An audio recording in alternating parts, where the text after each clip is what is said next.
To manage navigation button shortcuts in POCO X8 Pro, first of all, we'll need to open settings on our device. Next step is to navigate down to the home screen options and scroll down again to system navigation.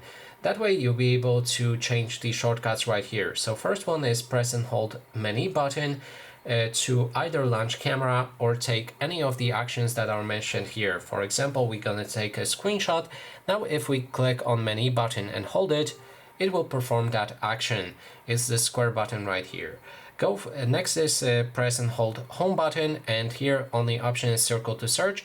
If you hold it, it will just call out a circle to search. I've explained it in the dedicated video to circle to search on how to use it.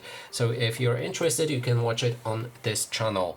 Lastly, we have a back button, and we can also assign the same actions as for the menu button. Also, when you hold it, you'll perform that action. And that is basically everything. Thanks so much for watching.